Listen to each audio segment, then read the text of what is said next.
Dengan media komunikasi yang sangat kuat seperti ini, minimal harus ada sesuatu yang secara emosi bisa kita sampaikan kepada. Memang sulit sekali kita berbicara film kisah nyata di sejarah di Indonesia itu dengan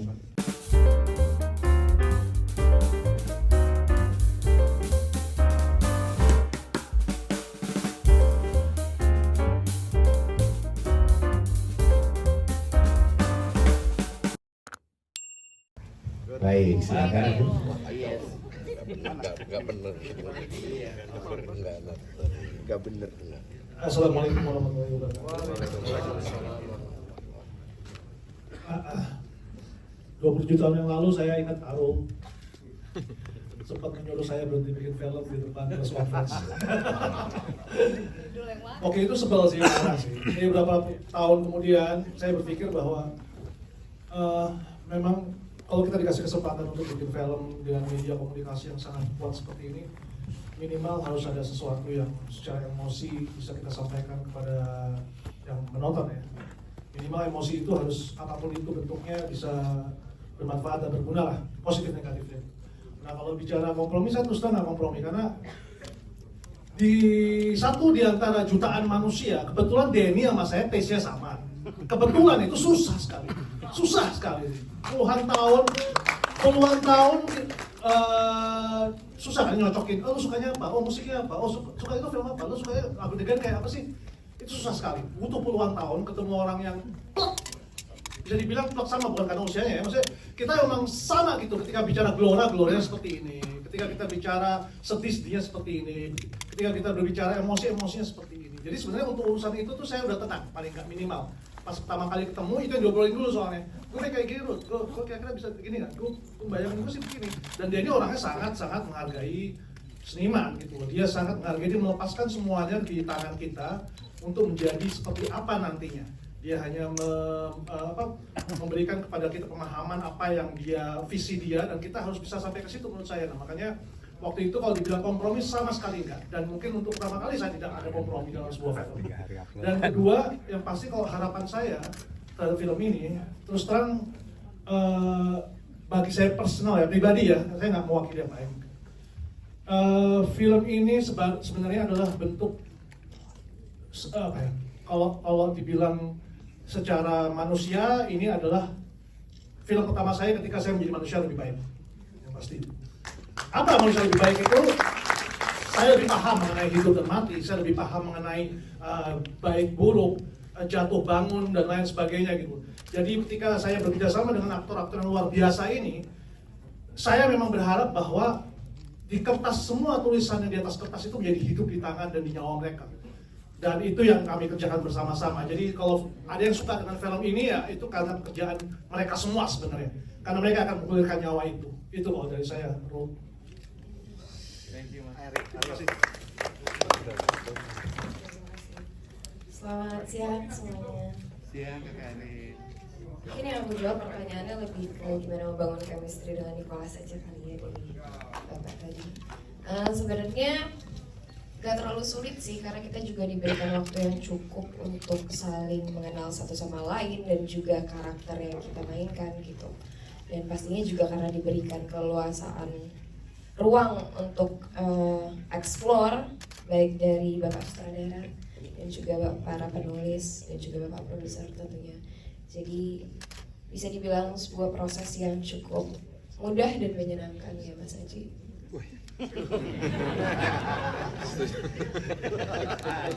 Lagi bengong.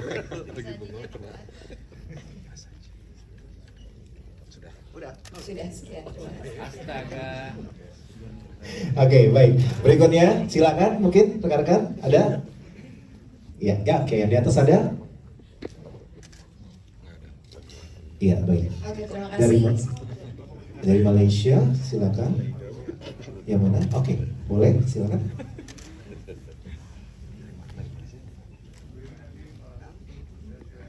Saya Atila daripada Utusan Malaysia. Mungkin satu soalan kepada Abang Rudy. Mungkin boleh ceritakan tentang cabaran kerana membuatkan sebuah filem berdasarkan kisah benar. Dan juga satu soalan tentang bagaimana menghasilkan film ini, berapa lama dan mungkin kosnya mungkin boleh di-share juga. Terima kasih.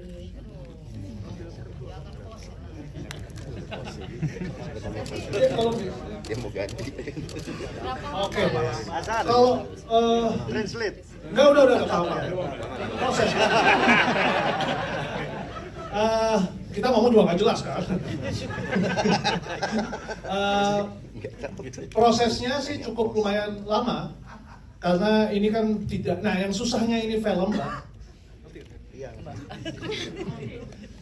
Karena saya anak polisi, I'm the son of policeman. Jadi ini lebih riskan buat saya kalau jelek sebenarnya.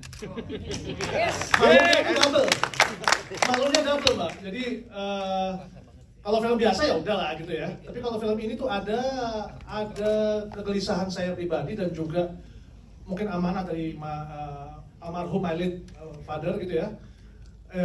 Untuk bagaimana bisa menyampaikan sesuatu mengenai karakter polisi in your own way lah ibaratnya gitu.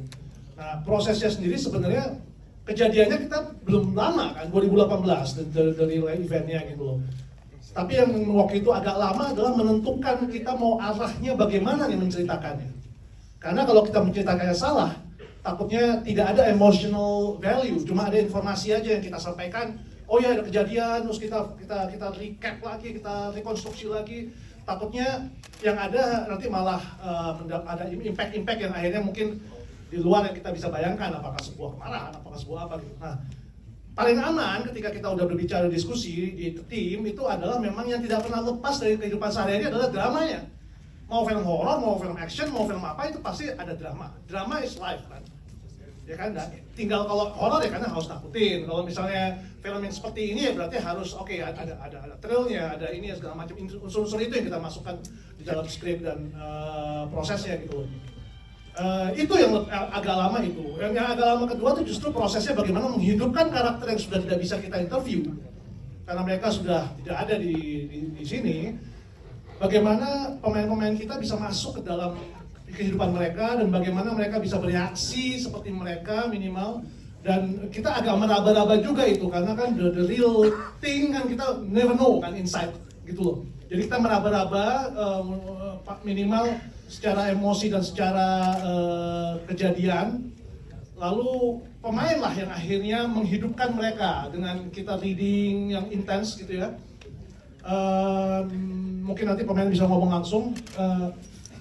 Itu sebenarnya banyak banget di dalam adegan ini yang benar-benar memang pure. Itu it's devil, bukan kertas.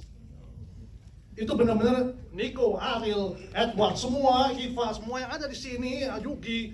Itu tadinya mungkin ada yang cuma satu lembar, nggak ada dialognya. And then we make it happen. Gitu.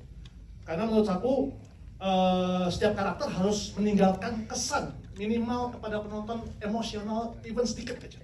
Gitu. Itu kalau dari saya, Mbak.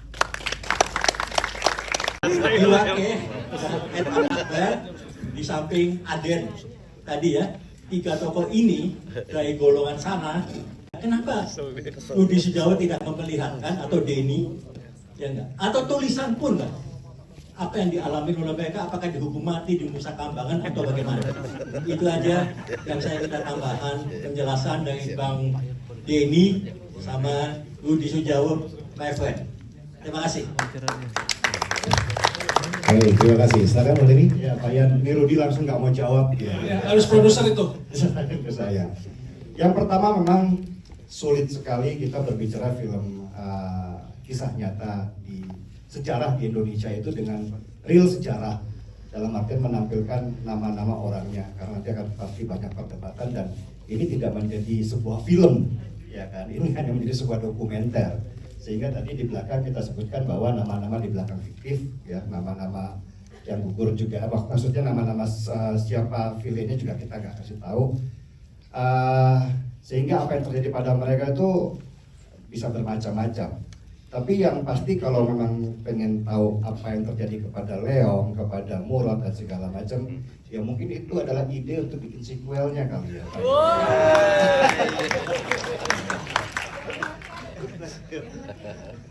Amin. Amin. Oke, baik. Ya, Mas Rudi mau nambahin mungkin Bang Denny aja atau gimana? Cukup? Oke, baik. Oke.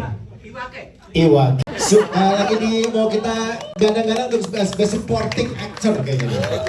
Murot. Selamat siang semua, assalamualaikum. Bapak kalau pengen tahu, sebenarnya Leong setelah kejadian itu dia meneruskan ngamen-ngamen lagi. Karena nggak ada kerjaan aja ya. Itu kan ada kerjaan. Tapi emang ya, mungkin dari Bapak ini satu pertanyaan yang bikin GR ya, dari kita pemain, dari kita semua tim di sini, karena akhirnya emosinya dapat, pokoknya Leong harus dihukum gitu kan. Jadi pengen ada visual, pengen ada rasa, pengen ada tulisan untuk ditampilin di sini. Saya rasa kadang-kadang nggak melulu semua secara letterlock ditampilkan di layar lebar, tapi juga itu jadi PR yang dibawa pulang ke rumah. Kita harus apa sih ketika Indonesia seperti ini? Kita harus bersikap apa sih gitu loh, menghadapi hal-hal yang seperti ini. Itu aja sih. Terima kasih Pak. Wow. Ya, silakan mungkin Mas Rudi dulu kali ya. Tadi pertanyaannya buat siapa? Mas Rudi dan Niko. Oh, ya. Ketika Denny datang ke saya, kita sudah membicarakan satu nama yang tidak apa ya ibaratnya omongannya supaya sama tidak terlalu brutal pasaran banget misalnya. Pasaran is good, tapi nggak brutal pasaran. Brutal pasaran itu jadi nggak ada surprise lagi. Tidak web series Karena takutnya gini, ketika orang menonton karakter yang sudah terlalu brutal pasarannya, tidak ada kejutan-kejutan yang bisa kita hadirkan lagi. Reaksi mereka, aksi cara mereka ngomong, orang udah tahu. Kemarin gue baru nonton di Premier yang ini, gue nonton misalnya gitu. Jadi itu ngeri karena kita ngomongin hidup yang inspired by kisah nyata kan. Kalau nggak ada kisah nyata mungkin beres lah gitu. Karena ada inspired by kisah nyata, kita menjadi lebih hati-hati siapa memainkan siapa gitu loh. Dan memang benar itu ketika karakter itu yang menentukan aktornya siapa, karena itu seleksi alam yang udah nggak bisa kita resepkan ternyata gitu loh. Dan ketika Niko juga punya waktu gitu ya, terus dia mau gitu ya, waktu itu gitu ya, makan. Dan kangen juga, gua kangen, gak tau Niko ya, mungkin gak kali ini. Karena pasti kan ketika berapa puluh tahun kemudian kita bertemu, kita sudah berproses masing-masing. Mungkin Niko tahu saya yang dulu tahun 2000, kemudian saya juga tahu Niko yang dulu. Kita mau tahu aja sampai mana kita berdua sekarang. Paling nggak ada itunya lah gitu. Itu kalau dari saya. Niko. Ya, terima kasih pertanyaannya. Kenapa saya mau main film ini? Utamanya karena Mas Rudi, karena ingin bertemu lagi dengan Mas Rudi. Pengen bekerja sama lagi 21 tahun. Saya juga udah nggak ingat Mas. 20 something lah ya. Ya, terlalu banyak yang perlu direunikan gitu.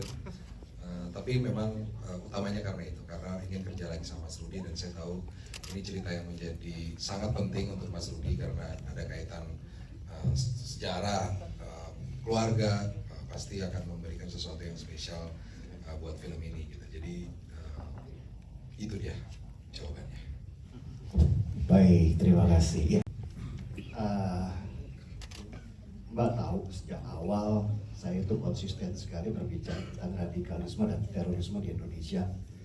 Sebenarnya bukan karena apa-apa ya, tapi itu dunia yang menarik buat saya. Dunia bawah tanah yang tidak pernah terceritakan kenapanya, ya kan? Dan selalu hasil akhirnya mereka ngebom, mereka apa, tapi kenapa orang-orang ini terjebak dalam paham yang radikal? Nah, karena saya banyak bicara tentang radikalisme, terorisme itu, akhirnya saya berteman banyak dengan teman-teman di Densus 88, dan dari situlah kita mulai menggali kenapanya. Karena biar bagaimanapun yang disebut teroris, yang radikal itu mereka juga manusia. Jadi sebenarnya kita bicara film Sayap-Sayap Patah ini, kita nggak berbicara film bahwa ini teroris, ini polisi, tetapi kita berbicara manusia dengan pekerjaan atau keyakinan yang dia pegang. Jadi ini sangat manusiawi banget. Risetnya kita sudah mulai sejak lama ya, saya untuk berbicara dengan para teroris yang tertangkap, ya kan. Terus kemudian dengan para anggota Densus, dan saya bisa melihat sekarang bahwa film polisi itu tidak harus dar dor.